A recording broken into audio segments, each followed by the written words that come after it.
안녕하십니까, 레피드입니다. 8월 22일 두산 에너빌리티 보도록 하겠습니다. 증시 먼저 보겠습니다. 코스피 0.28% 상승했고요. 코스닥은 0.52% 상승했습니다. 오늘은 양증시 상승을 했지만 크게 반등을 하지는 못했고요. 기관 투자자와 외국인 투자자 모두 큰 수급 변동 없이 진행이 되었습니다. 148억, 60억 정도 코스피에서 이탈을 했고요. 코스닥에서는 650억 정도 매수를 했고 기관 투자자는 224억 정도 이렇게 매도를 했습니다. 코스피는 2500선을 겨우겨우 이제 유지를 해주면서 이 부근에서 바닥을 좀 다지는 모습입니다. 그러나 아직까지는 완벽하게 바닥이 잡혔다라고 예단하기는 어렵고요. 조금 더 시장 상황을 지켜봐야 할 것 같습니다. 빠르게 이제 고점을 찍고 급락을 했기 때문에 추가적인 하락이 나올 수 있고요. 여기에 대해서 이 시장이 중국에 대한 그런 부동산 위기를 어떻게 인식을 하고 어떻게 넘기는지가 중요할 것 같습니다. 자, 그래서 시간을 두고 조금 천천히 지켜봐야 하는 상황입니다. 월봉은 마찬가지로 음봉으로 진행이 되었고요. 수급은 기관 투자자 6천억 정도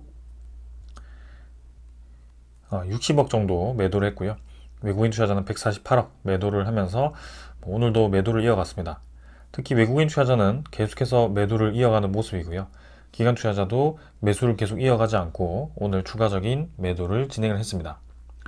코스닥은 반등을 하기 시작합니다. 890포인트까지 반등을 했지만 뭔가 이전처럼 급등을 하면서 반등을 시키기보다는 적정 수준에서 상승폭을 제한하고 아직까지는 하락세에 위치를 하고 있기 때문에 코스피와 마찬가지로 조금 이제 시장에 대한 분위기를 살펴봐야 할 것 같습니다. 아무래도 MSCI 리밸런싱과 관련해서 특정 종목이 좀 이제 급등을 하는 모습을 보이고 있긴 하지만 거기에 대해서 분명히 이제 MSCI 리밸런싱이 끝난 다음에는 그런 이제 패시브 자금이 조금 이탈이 되면서 하락을 할 수도 있거든요. 그래서 그런 부분들을 조금 생각해 주시면 좋겠습니다. 그래서 코스닥, 코스피 지금은 아직까지는 큰 이 움직임은 없고요. 이번 주는 계속해서 약세를 띄고 있습니다. 외국인 투자자는 뭐 이틀 정도 매수가 들어왔지만 아무래도 패시브 자금에 대한 일부분이 아닐까 싶습니다. 그게 아마 8월 30일까지 이제 리밸런싱이 이루어질 거기 때문에 조금 더 추가적인 상승이 가능하지만 분명히 뭐 패시브 자금이 계속해서 주가를 올리면서 들어오지는 않습니다. 그래서 적절하게 상승하고부터는 결국에 다시 떨어질 수 있기 때문에 그런 것들을 주목을 해야겠습니다. 자, 환율 같은 경우는 3원 정도 하락해서 1338원으로 진행이 되었고요. 여전히 뭐 고점 부근에 위치하고 있습니다. 그래서 주가는 바닥 부근에 환율은 고점 부근에 위치를 하면서 좀 이제 상반된 움직임을 보이고 있고요. 지금 이제 환율도 환율이지만 미국의 그런 국채 금리와 함께 좀 이제 이런 위험 자산보다도 안전 자산으로의 쏠림이 확실히 좀 보이고 있거든요. 그래서 그런 것들이 좀 이제 완화가 되면서 다시 한번 위험 자산으로 좀 자금이 이동되는 분위기가 형성되기를 기다려 보도록 하겠습니다. 그래서 환율이 뭐 계속 올라가서 이전처럼 뭐 1450원까지 올라가고 이런 상황은 나오기가 쉽지 않을 거라고 생각을 하고 있는데요. 일단은 그래도 시장의 불확실성이 있기 때문에 조금은 경계를 하되 너무 이제 극단적인 움직임은 우리가 할 필요가 없다라고 말씀을 드립니다. 그래서 이번 주 해서 좀 적절하게 환율도 좀 떨어지는 방향으로 진행이 되었으면 하는 그런 바람입니다. 자, 이 정도로 이제 보았고 지수 선물 한번 보겠습니다. 선물 지표는 약간 이제 플러스 진행 중이고요. 0.5% 정도 상승 중입니다. 유럽 증시 같은 경우는 1% 정도 상승 중인데요. 일단은 유로톡스가 1.4% 생각보다 이제 반등을 미국 증시보다 좀 강하게 하고 있습니다. 전반적인 증시 분위기가 지금은 나쁘지 않다라고 보여지고요. 그동안 이제 하락을 하던 이 증시 분위기가 조금 개선되는 방향으로 진행되는지 한번 이번 주 흐름 지켜보겠습니다. 어제 같은 경우는 나스닥은 좀 상승을 했지만 다우는 크게 상승을 하지 못했기 때문에 아직까지 그런 기술주 위주로의 그런 반등 정도만 있었고요. 전반적인 증시에 대한 분위기가 개선되려면 조금 더 지켜봐야 할 것 같습니다. 원자재 가격은 조금 떨어져서 국제유가는 79달러, $80를 또 이탈시키면서 진행이 되고 있고, 천연가스 또한 2% 정도 하락해서 $2.5 정도, 2.57 정도 진행되고 있습니다. 그래서 뭐 이 단기간에 올라가다가도 다시 이제 좀 내려가는 분위기이긴 하지만, 확실히 이제 바닥 라인이 좀 잡혀 있기 때문에 언제든지 다시 올라갈 수 있거든요. 그래서 이런 것들을 좀 이제 급등락에 대해서 좀 이제 경계를 하면서 지켜보도록 하겠습니다.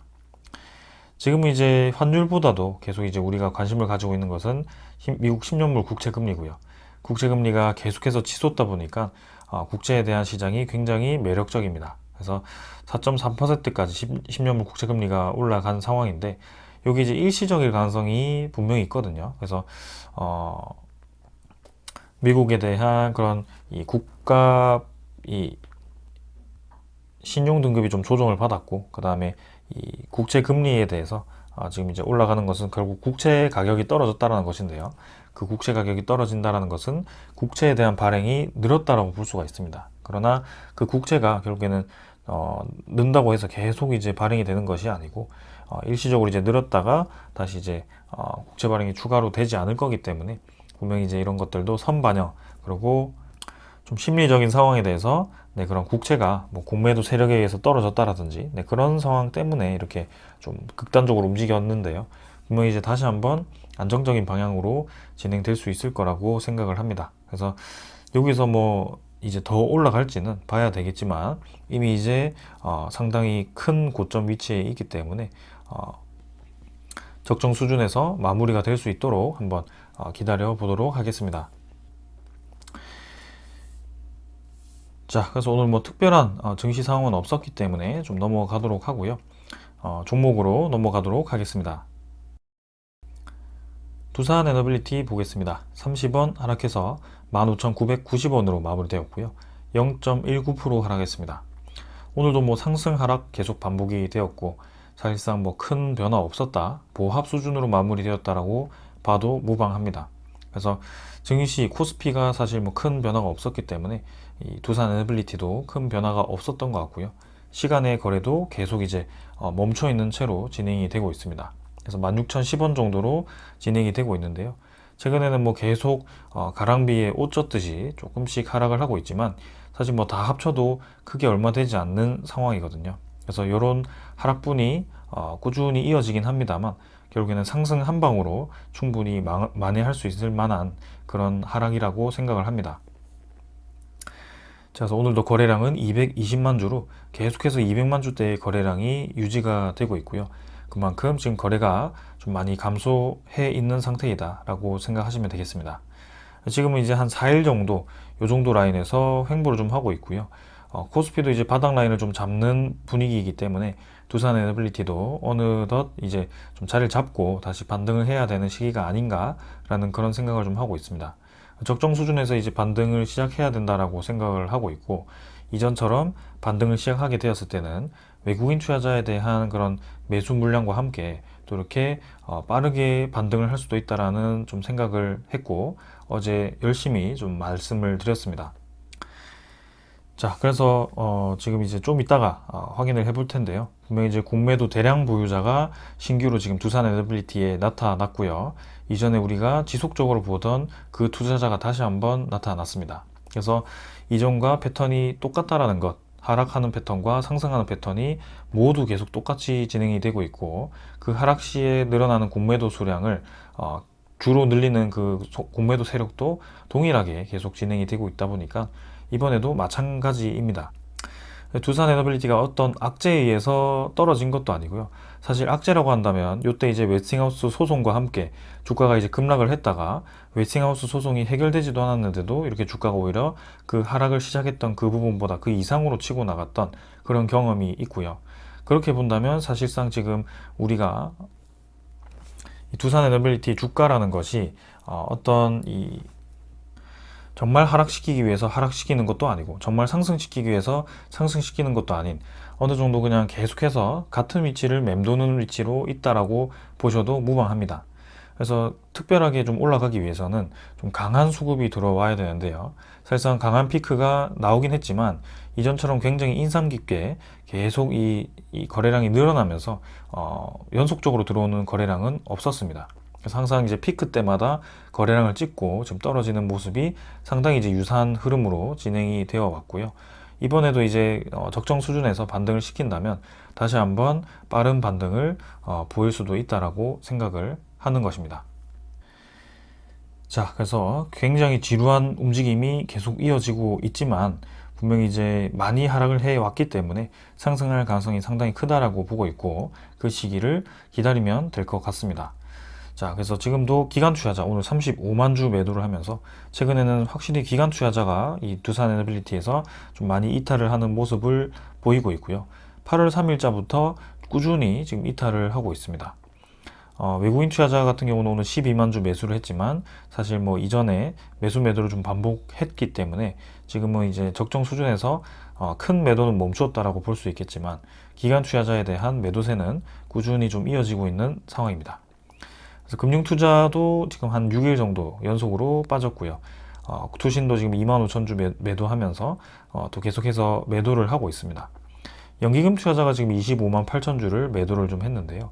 확실히 이제 3일 정도 이렇게 매도를 또 바짝 하면서 이전에 잠깐 매수했던 것은 또 금방 지나가고 계속해서 지금 8월 3일자부터 꾸준히 매도를 하는 패턴은 이어가고 있습니다.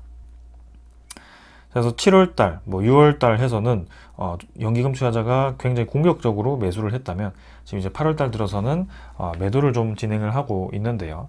여기서 이제 장기적으로 매도를 한다라고 보기는 아직까지는 시간이 얼마 되지 않았기 때문에 그 MSCI 리밸런싱인 이제 8월 말까지 이 수급이 어떻게 이 변화가 되는지 그 다음에 외국인 투자자가 굳이 이제 국매도를 늘려서 주가를 눌린다라고 한다면 그런 리밸런싱과 관련됐을 가능성이 있기 때문에 그럼 8월 말까지는 좀 천천히 지켜보려고 합니다.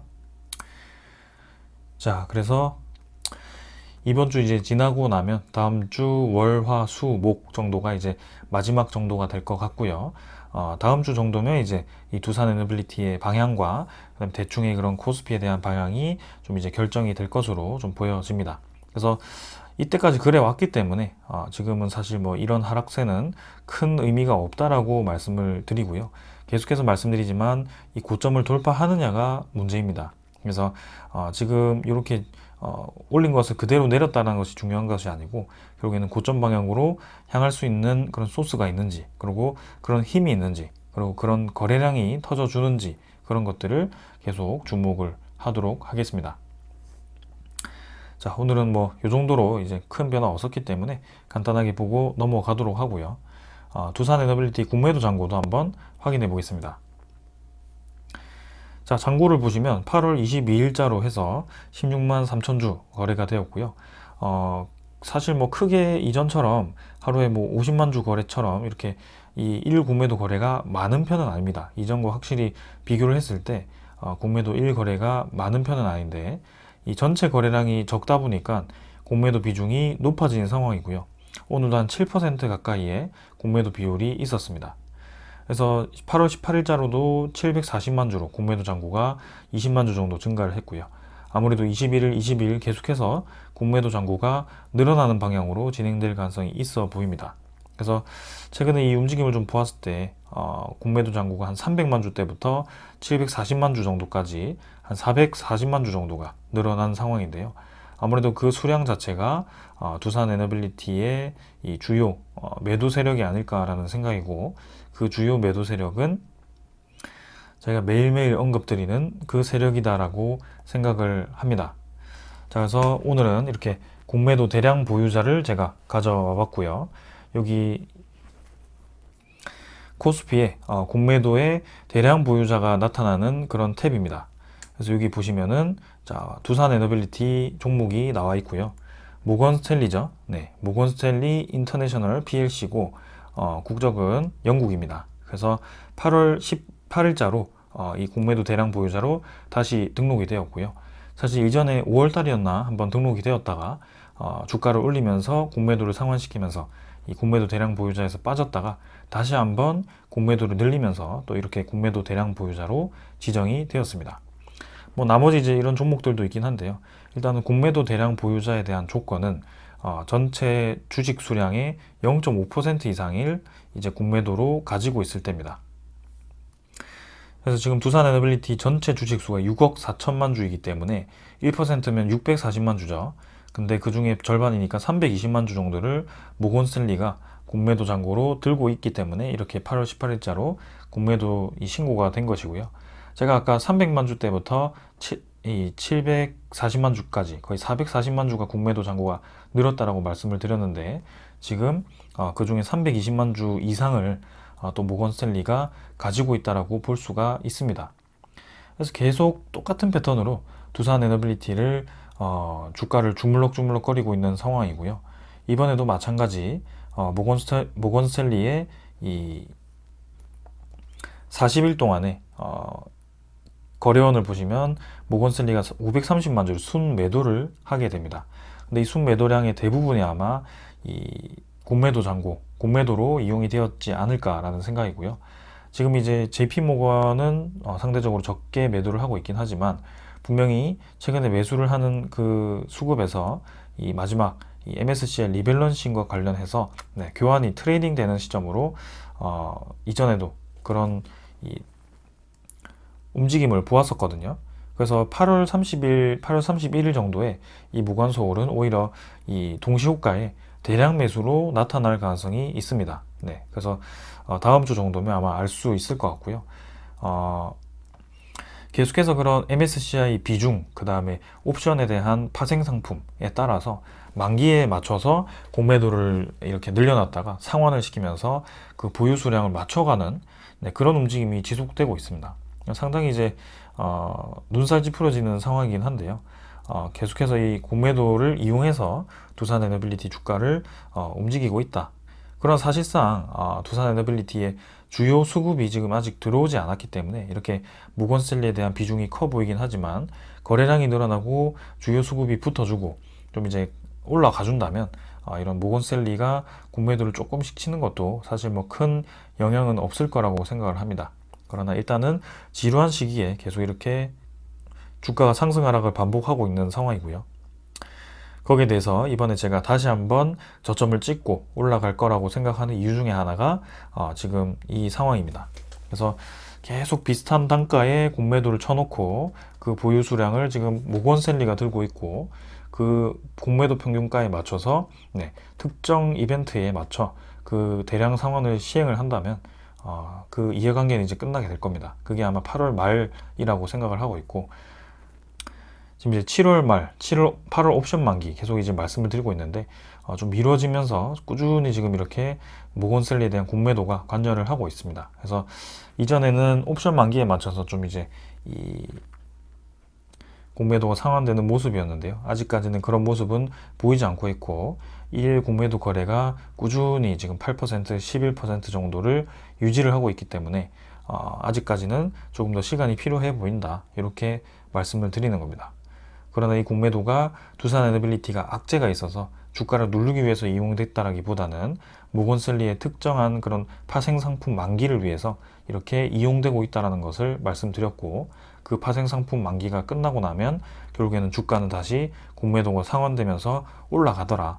그런 패턴을 우리가 지금 작년 10월부터 지켜봐 왔고 이번에도 그럴 가능성이 높다라는 점입니다.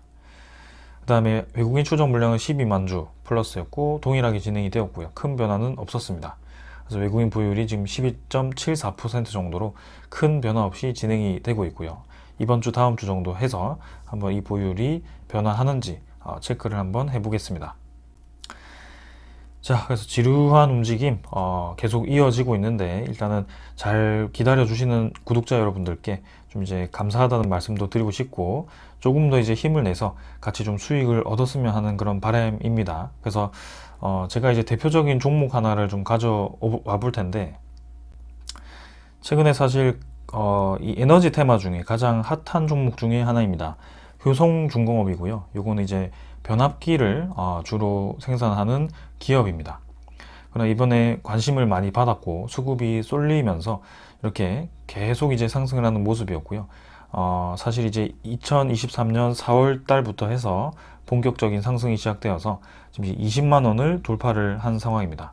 그래서 가격대가 이제 7만 원 수준에서부터 20만 원대까지 거의 3배 가까이가 상승을 하게 되었는데요.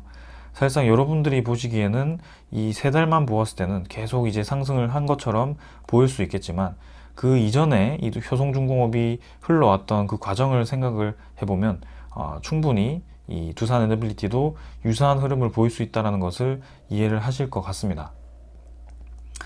일단은 코로나 때 당연히 모든 종목이 하락한 이후에 상승 돌파를 하였고요. 이 두산에너빌리티와 함께 상승기를 똑같은 패턴으로 겪게 됩니다. 그래서 이 모양을 잘 기억을 하시고 지금 이제 시기도 비슷합니다. 2021년 이 고점을 찍고 이때 이제 서서히 이제 횡보를 하다가 주가가 한번 급락을 하게 되는데요. 그 시기가 2021년 3월입니다. 1월이죠. 네, 그래서 사실상 7만 6천 원대부터 지금 5만 뭐 거의 4만 초반대까지 4만 중반대까지 주가가 거의 반토막이 나는 상황이 나오고요. 거기서 이제 반등 하락을 계속 반복을 하면서 진행을 하게 됩니다. 그래서 지금의 두산에너빌리티와 유사한 흐름이라고 저는 보여지고요. 241선을 돌파하는 과정과 그 다음에 장기적인 하락에서 점점 이제 추세를 전환하는 그 과정이 상당히 저는 유사하다라고 좀 보여집니다. 그래서 아마 요 효성중공업을 장기로 가져갔던 이 구독자분들도 아마 이런 시점에 이탈을 대량으로 하지 않았을까라는 생각을 하게 되고요. 굉장히 유사한 특징이 있는데요. 이렇게 횡보하는 그 과정에서 기관 투자자의 보유 물량이 계속 늘어나고 외국인 투자자에 대한 보유 물량이 계속 늘어나게 됩니다. 이 차트를 한번 보시고 두산에너빌리티를 다시 한번 보겠습니다. 지금 방금 효성중공업의 차트와 두산에너빌리티의 차트가 상당히 유사하다는 것을 여러분들은 알 수 있을 겁니다. 기관 투자자가 계속 매수를 해 왔고요. 외국인 투자자가 일단은 지금 뭐 고점부터 좀 이번에 이탈을 해서 그렇지 결국에는 평균적으로 계속 매수를 해 오고 있습니다. 그래서 위아래를 흔들면서 결국엔 계속 주가를 가둬놓는 상황이고 이전에 고점을 한번 찍고부터 횡보, 그 다음에 주가 하락까지 거의 완벽하게 비슷하게 됩니다. 그리고 코로나 시기 때부터 반등을 하고 그 두 단계의 상승폭까지 이 효성중공업과 차트 흐름이 상당히 유사하다는 것을 알 수 있습니다. 그렇죠. 지금 두 단계 정도 올라가면서 상당히 유사한 흐름을 보였고요. 그럼 결국에는 요때 이제 이탈을 하고 나서 효성중공업의 그 다음의 흐름을 보십시오. 네. 과연 이렇게까지 경험을 해보고 여기서부터 이 89,000원까지 그죠? 주가가 올라갈 수 있을 거라고 그 누가 생각을 할 수 있겠습니까? 그죠? 지금도 보시면 2021년 11월부터 해서 주가가 떨어지기 시작해가지고 계속 오르락 내리락을 한 다음에 지금 결국엔 도달한 점이 2022년 10월입니다. 네. 거의 1년 내내 주가가 오르락 내리락 하다가 다시 원점으로 돌아온 최저점 원점으로 돌아온 그 시점인데요. 당연히 이제 이 오랫동안 기다려왔던 주주로서는 납득을 할 수 없는 상황이 될 것입니다. 왜냐하면 주가를 보고 들어왔기 때문이죠. 그래서 효성중공업 입장에서도 사실상 2, 3년을 투자를 했더라도 계속 주가가 횡보를 하거나 떨어지거나를 반복했을 수밖에 없는데요. 근데 그 한번 고비를 넘고 나니 사실상 이제 이 고점을 한번 넘어가게 되고 장기적으로 다시 한번 하락이 나오긴 하지만 결국에는 기다려서 이런 대상승까지 나오게 되는 것입니다.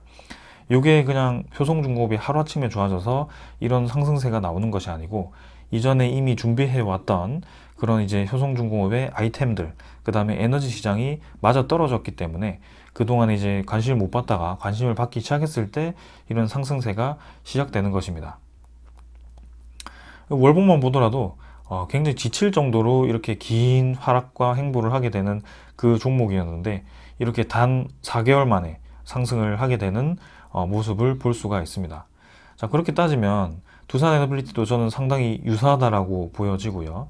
여기서 이제 뭐 당장 다음 달에 이런 상승이 나올지 아무도 알지 못한다는 것입니다. 그래서 우리가 기다려왔던 그 시기를 계속 이제 기회비용을 날렸다. 뭐 그런 다른 올라가는 종목에 대비해서 올라가지 못하기 때문에 이 두산에너빌리티가 좋은 종목이 아니다라고 판단을 하기보다는 확실한 이제 에너지 시장에 대한 성장과 이 두산에너빌리티 기술력을 믿고 있다면 이런 지점에서 계속 매수 기회가 될 수 있는 것이고, 우리는 저점에서 계속 주가를 모아놨다가 저렇게 한번 터지는 그 시점에 매도를 하게 되는, 네, 그런 프로젝트를 지금은 진행을 하고 있다, 이렇게 좀 생각을 해주시면 좋을 것 같습니다. 그래서 좀 뭐 직접적인 비교가 안 될 수도 있지만, 좀 이제 제가 그런 이 장기 투자에 대해서 계속 주가를 얘기하시는 분들이 있어서 좀 이제 말씀을 드린 거고요.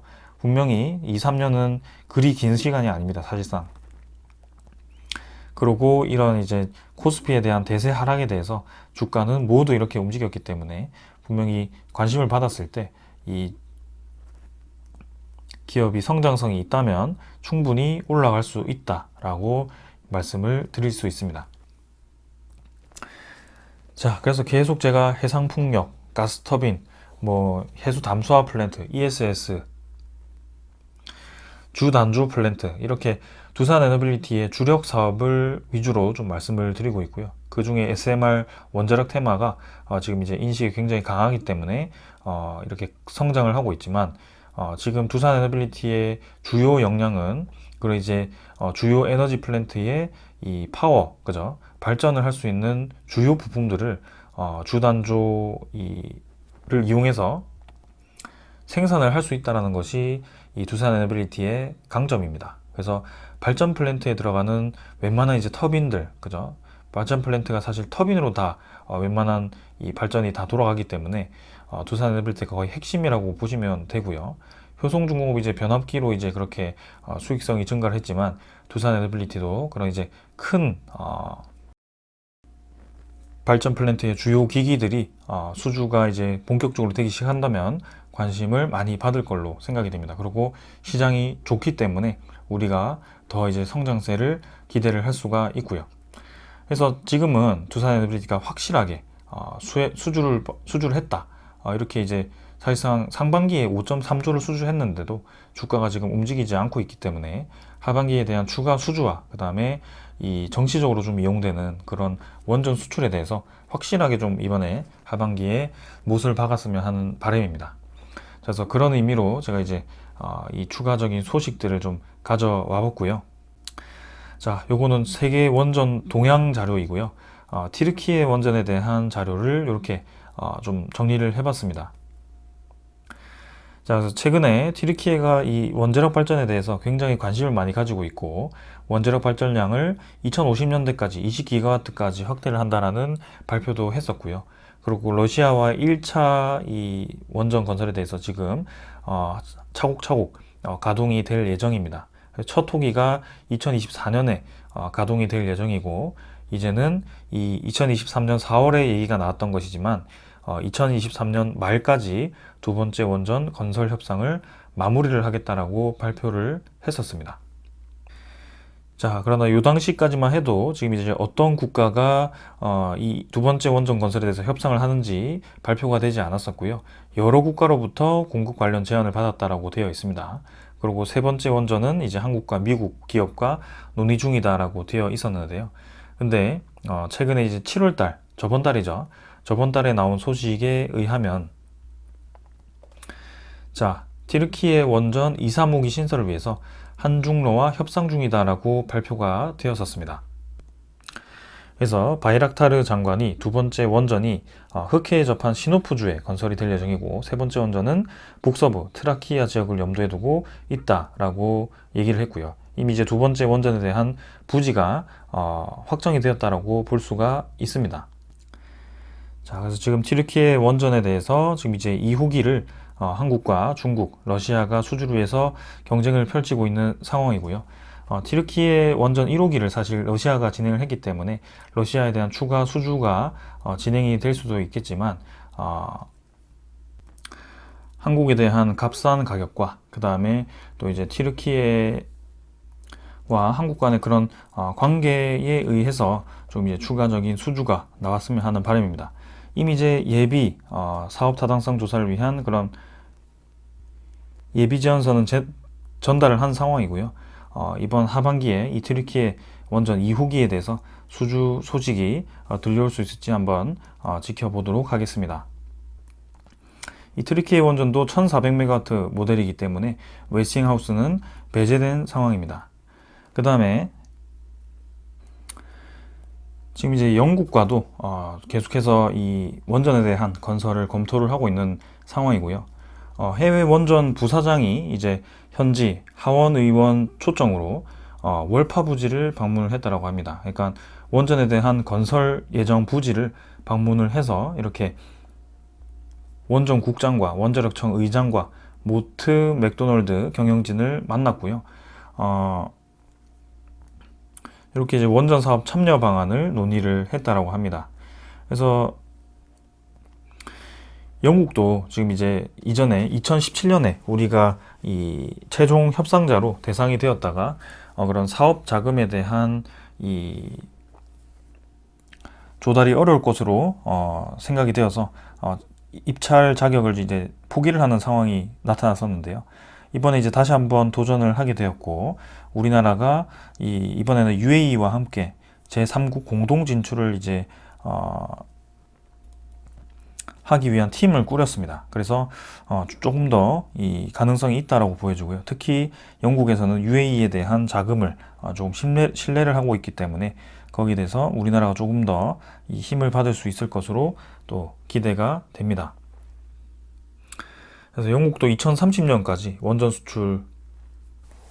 원전 건설을 이제 폭발적으로 진행해서 10기 정도 추가로 지을 예정이고요.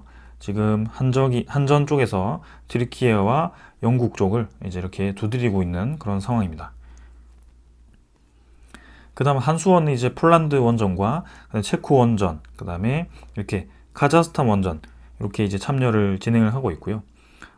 카자흐스탄은 이제 이 원전 부지를 울켄이라고 이제 최종 선정을 하였고, 마찬가지로 1400메가와트급 모델을 준비를 하고 있습니다. 그래서 2029년에 착공을 할 예정이고, 이 아마 체코 원전과 비슷하게 이 착공이 진행될 것으로 보여집니다.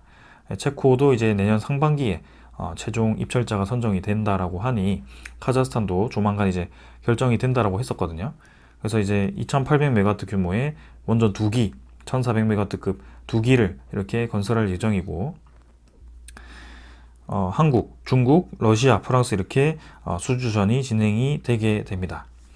그래서 여기도 마찬가지 웨스팅하우스가 배제되는 모델입니다. 1400메가와트. 그 다음에 제가 가지고 오진 않았지만 사우디 원전에 대한 이 모델도 1400메가와트 모델이고요.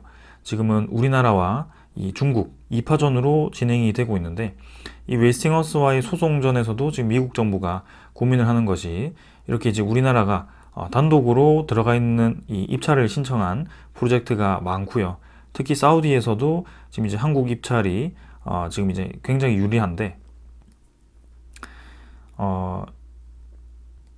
웨스팅하우스가 계속 이 소송을 통해서 우리나라 이 수출을 막게 된다면, 특히 미국 에너지부가 그 수출을 허가하지 않는다면 결국에는 이 많은 원전 건설들이 러시아와 중국으로 가게 되는 상황입니다. 특히 지금 이제 중국 쪽에 대중 수출을 좀 많이 제한을 하고 있는 상황인데요. 사실상 이제 우리나라가 2022년에도 한미 정상회담을 했고, 2021년에도 한미 정상회담을 했고요. 2023년에도 진행을 했습니다. 그 3년 모두 원자력 협력에 대한 얘기를 진행을 했었는데요.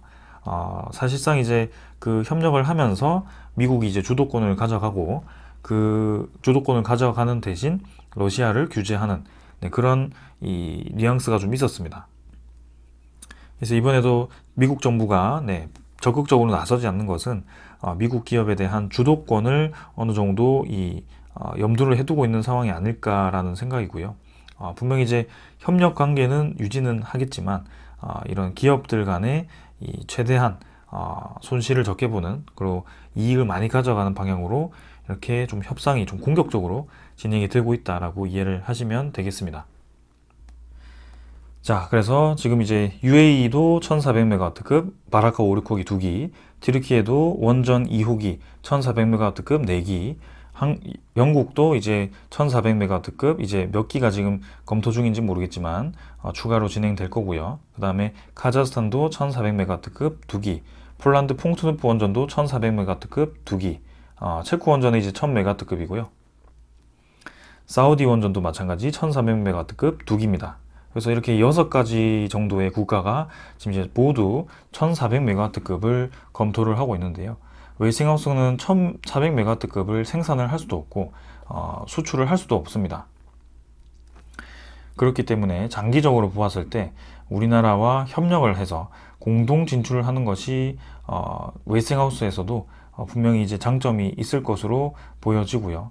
이 많은 프로젝트에 대해서 이 로열티를 좀 이제 회수를 하고 싶어 할 것 같습니다. 그러나 그 로열티를 얼마나 이제 회수를 할지는 서로 간의 그런 협의 상황일 것 같고요. 네, 분명히 이제 웨이스팅하우스는 큰 돈을 요구했을 거고 한수원과 한전은 적은 돈을 얘기를 하면서 협상이 결렬이 되지 않았을까. 그래서 중재 신청에 의해서 중재 결과에 따라서 이제 각각 수긍을 하지 않을까라는 그런 생각을 좀 해봅니다.